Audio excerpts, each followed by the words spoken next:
Jean, the skinniest Jean, and welcome back to my channel!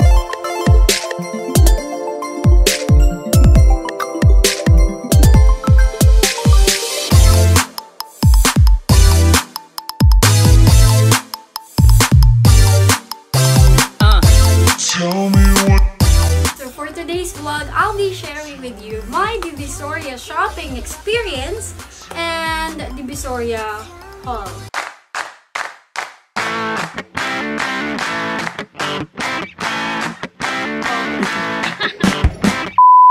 So, I just finished eating my breakfast.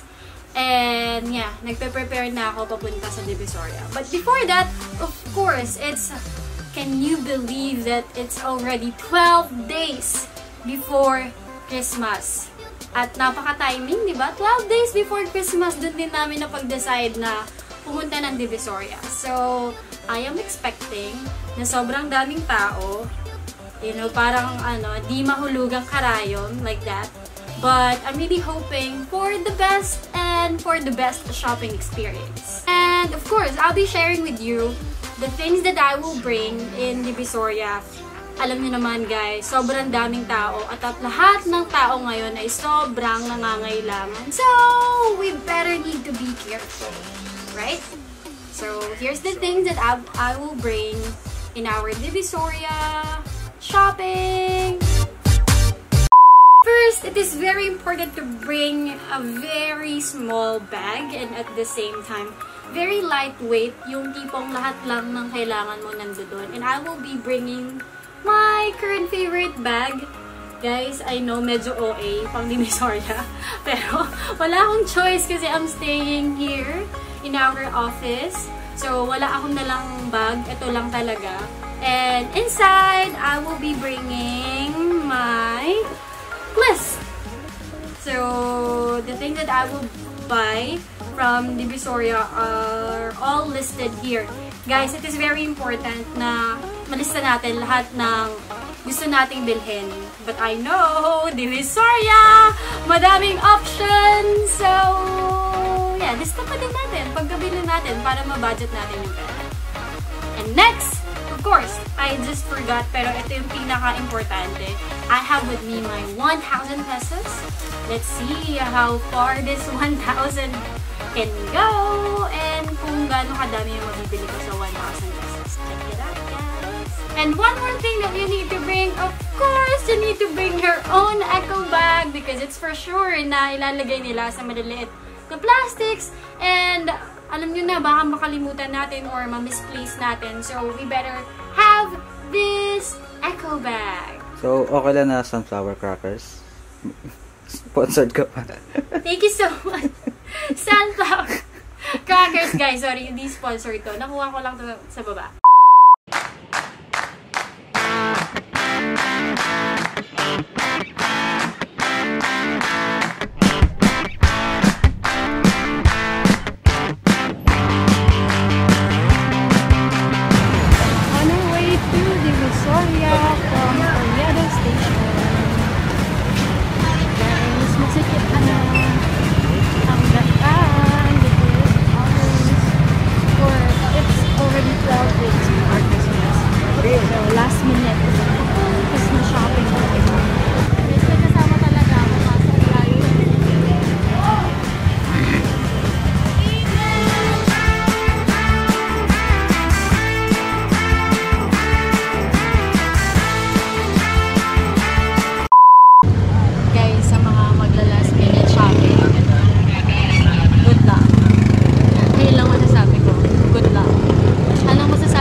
Pupunta ng umaga.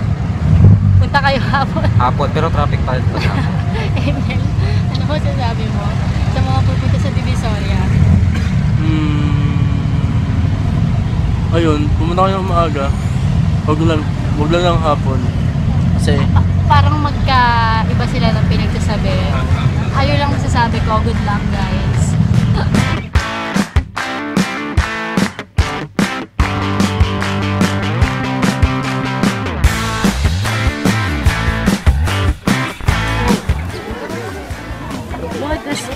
tayong naka-video. Maganda, nasa gilid ang ano.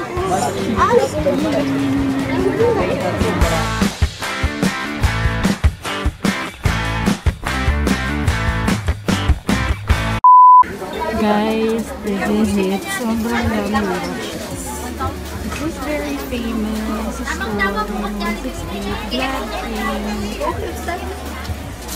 I've been looking for this TV stuff.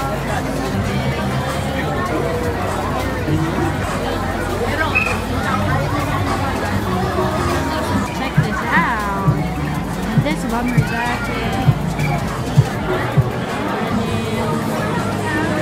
Lahat nandito na. It's already 5:30. Pero hindi ko na babawasan na. Parang lalo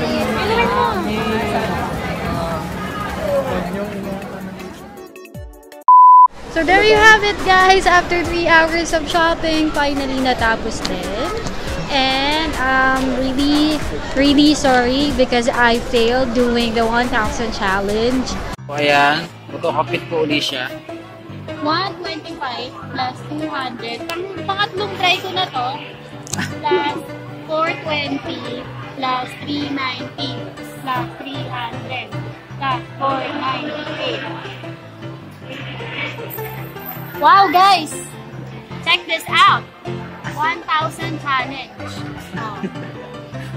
So, nawala. Ano nangyari sa 900? Kung Guys, 2,000. Mali.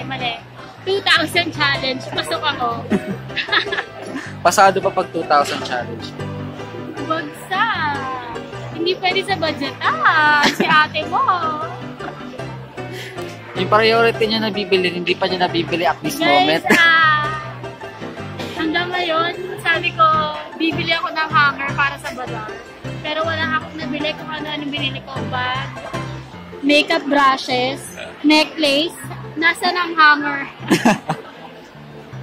Kainis! So, that's the Divisoria. Sobrang hindi ko kinaya. Sa sobrang daming pwedeng bilhin. Sa sobrang mura. Kasi, you know, it's Christmas season. And it's Divisoria. Divisoria, sobrang bagsak presyo na as in bargain. Pero, sumasabay din sila sa holiday season na merong mga sale items. Let's say from 250, nagiging 150. So, sobrang saya talaga. So, ayun guys. No more English kasi nasabaw talaga ako. Sobrang nakakapagod dito sa Divisoria. Lalo na just 12 days before Christmas. Sobrang panic buying and at the same time, last minute shopping ang mga tao. Tsaka kukwento ko lang kanina, sobrang tawang-tawa talaga ako kasi you know that one of the most famous makeup tool shop in Divisoria is Glad King.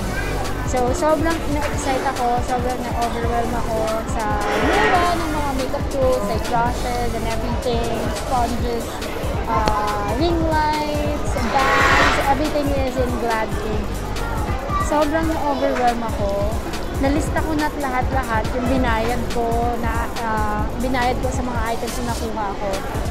Ang pinaka nakakatawa, nakaikot na ako for almost 2 hours. Ang dami na namin nabili nung na-realize ko that I forgot the item that I got from them. Sobrang nagpanik ako talaga kasi akala ko nawala ako. But gladly, yung Glad King, they will really keep it for you. So, ando dun lang. Inaantay lang pala nila ako na balikan ko. And I'm so happy kasi nasa worth 500 din yung nabili kong item sa kanila. So guys, I highly advise na kung pupunta ka dito, please budget. Please walang respeto lang oh. Guys, sa totoo lang walang natira sa akin.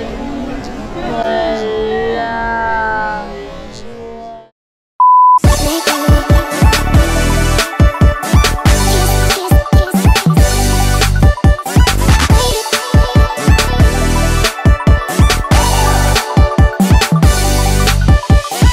Yeah.